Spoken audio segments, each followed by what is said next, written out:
Buenos días a todos. Gracias por venir.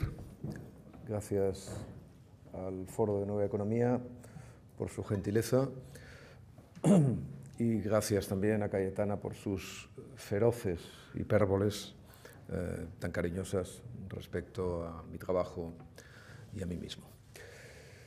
El próximo 11 de septiembre, jueves, Libres e Iguales va a organizar un acto en el Círculo de Bellas Artes de Madrid que está presidido por el lema «Sí me importa». Este lema ciñe, de algún modo, los próximos actos que el movimiento va a organizar en distintas partes de España y que de alguna manera cubrirá el tránsito inquietante entre el 11 de septiembre y el 9 de noviembre. Pero, más allá de que envuelva esos actos y les dé un sentido preciso, el lema «Sí me importa» ciñe, a mi juicio, y explica perfectamente todo el objetivo fundamental de lo que es Libres e Iguales y de lo que nosotros pretendemos hacer. Sí me importa quiere decir exclusivamente que la mayoría de españoles han de participar en la discusión, en el debate, sobre una propuesta insólita en los tiempos que vivimos, cuál es la destrucción de un Estado europeo. Nosotros creemos que los españoles, el conjunto de los españoles, tanto su sociedad política como su sociedad sin más, han permanecido ajenos a la profundidad de este debate. Intentaré explicar por qué, pero sobre todo quiero que ustedes entiendan que esa desidia, siempre digo que Libres e Iguales es el fruto de una desidia española, ha permitido a los nacionalistas muchísimos éxitos.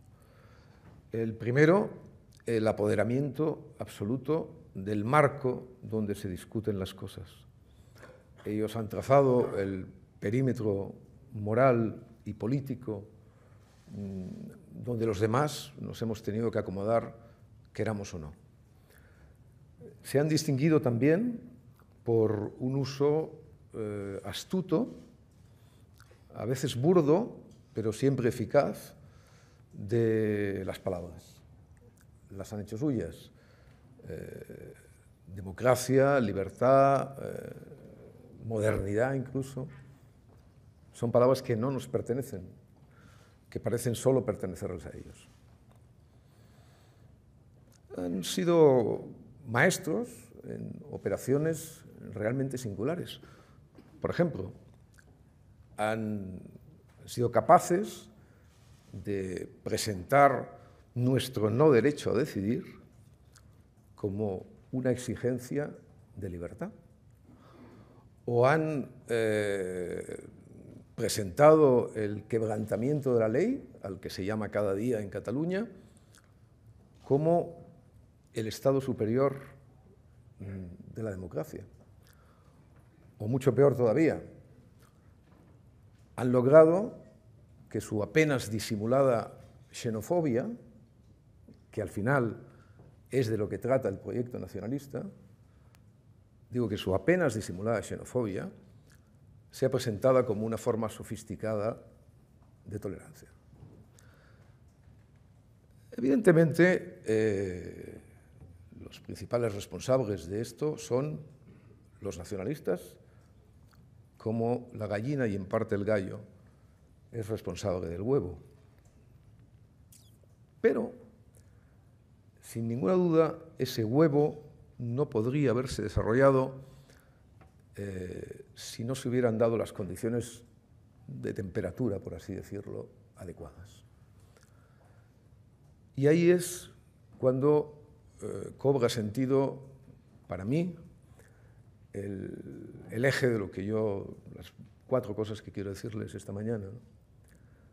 Esa temperatura en la que el nacionalismo, con toda su insolvencia, indigencia y arrogancia, se ha desarrollado en España, ha sido posible gracias a la actitud apática, indiferente, de eso que llamamos Madrid. A Madrid le llamaban en tiempos de Franco el rompeolas de España, y los nacionalistas, cuando llegaron al poder, le empezaron a llamar Madrid, con T, esa especie de sinécdoque de todas las cosas malas que sucedían en el mundo y que ellos eran capaces de atribuirle. Pues bien, a mi juicio, ese Madrid, y entiéndanlo ustedes como una sinécdoque particular, corten ustedes, líbrense si quieren, algunos ustedes de la responsabilidad, dénsela a los otros o asuman la propia, pero ese Madrid es fundamental en el desarrollo del nacionalismo y en su práctica hegemonía social en Cataluña y en el resto de España.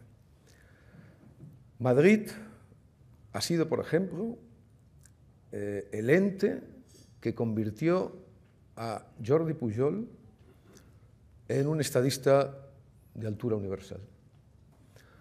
Llevo 35 años ocupándome de la política catalana y de la política española, y siempre que he estado aquí no he encontrado más que elogios a Pujol, incluso por parte de personas que estaban extramuros de su filiación política, de su corte de carácter. Pujol siempre ha tenido en Madrid no solamente el respeto y la admiración, sino una extraordinaria subordinación por parte de la sociedad madrileña, que se ha rendido prácticamente sin lucha ante él y ante su proyecto. No quiero recordar ya anécdotas especialmente simpáticas, como su obstinada nominación como Español del Año, los elogios que recibía sistemáticamente por parte de la prensa de derechas, que recibió luego por parte de la prensa de izquierdas, dependiera a quién tenía que dar sus votos o su apoyo, daba igual. El caso es que, efectivamente, él ha gozado de esa impunidad intelectual y política que le han dado ustedes. Naturalmente, ustedes no son, aunque relativamente, no podían saber que el presidente Pujol tenía sus dineros en el extranjero, ¿no? Nadie, evidentemente, podía saber eso, ni siquiera yo, que he sido capaz de imaginar todas las fantasías posibles sobre el presidente de la Generalidad. No lo sabía nadie, pero es que eso es perfectamente irrelevante desde el punto de vista del juicio que Pujol ha podido merecer a cualquier persona más o menos interesada por la política. Pujol ha sido un populista mediocre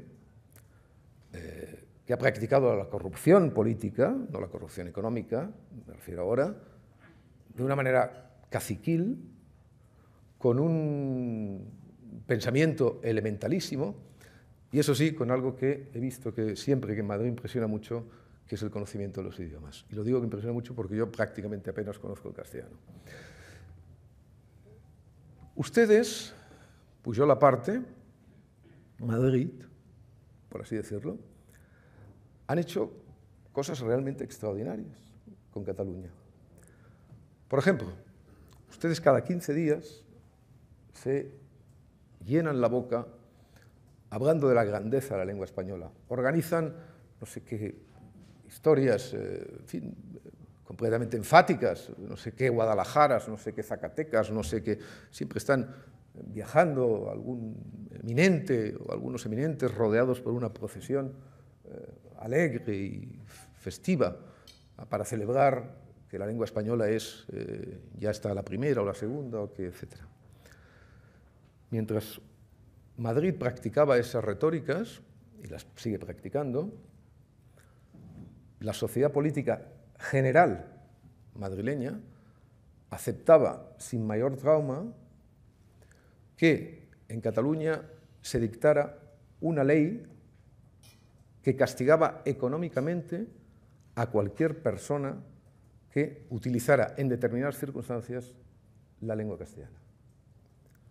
Es decir, eso ha sucedido no solamente por el impulso segregacionista, por decirlo con palabra precisa, del nacionalismo catalán, sino por la indulgencia de los poderes, de todos los poderes, también el judicial en este caso, ante lo que era, evidentemente, un flagrante atentado contra el sentido común, por supuesto, pero contra una de las vértebras esenciales de lo que sea España, que es esta coiné que nos permite a todos hablar y entendernos. Me permitirán que por mi oficio también haga una levísima referencia a lo que ha hecho un cierto Madrid con el periodismo, ¿no? Por ejemplo, ustedes han practicado operaciones formidables como convertir un mórbido panfleto completamente insustancial, la mayor parte de las veces, apegado al poder, cuya relación con el periodismo es vaga. Bueno, ustedes han convertido eso sistemáticamente en un diario, en la gran dama gris de un grande de España, por así decirlo. Es decir, en un diario de solvencia, de referencia, un diario equilibrado, mesurado, que era citado en Madrid, efectivamente, como ejemplo ante la crispación amarga, dolorosa, casi barriobajera de los diarios de la capital. Bueno, no quiero hurgar demasiado en la herida aquí, ¿no? Como en el caso de Pujol, tampoco ustedes estaban obligados a saber en qué ridícula y grotesca deriva ha caído ese diario en manos, evidentemente, del mismo grande de España. También ustedes con él han sido tolerantes, también con él y con sus operaciones les han permitido todo tipo de gracias en el sentido muy genérico de la palabra.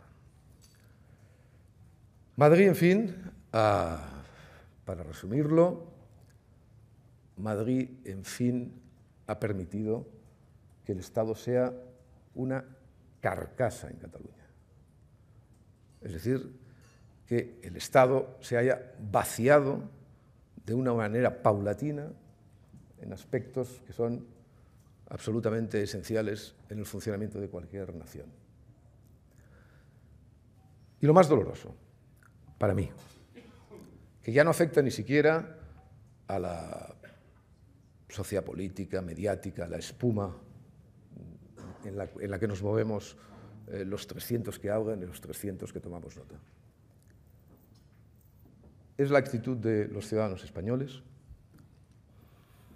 que han practicado, a mi juicio, la forma más terrible de anticatalanismo a la que yo me haya dado, a la que yo haya presenciado, ¿no? Ese anticatalanismo que ha consistido en la indiferencia absoluta respecto a la erosión constante de la libertad y paulatina que ha tenido lugar en estos últimos 30 años en Cataluña. Yo, sobre las causas de ese distanciamiento, de esa vulneración recíproca de la trama de afectos española, me gustaría escribir algún día un ensayo, porque me parece que es uno de los asuntos realmente más interesantes en todo este desgraciado proceso. Pero que quede constancia aquí que esa ruidosa y lamentable forma de anticatalanismo, la peor, la han practicado muchos ciudadanos españoles con su indiferencia, con su indolencia, la de hoy mismo, respecto a los proyectos de destrucción del Estado del nacionalismo catalán.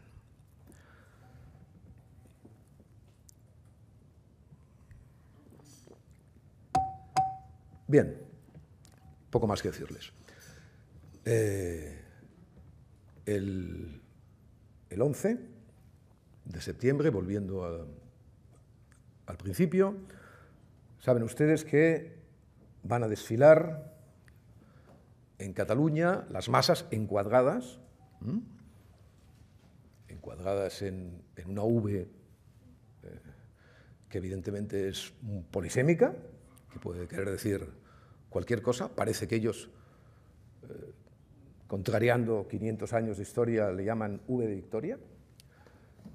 Pero en cualquier caso, sea cual sea la letra, es evidente que van a desfilar en las calles de Cataluña las masas encuadradas.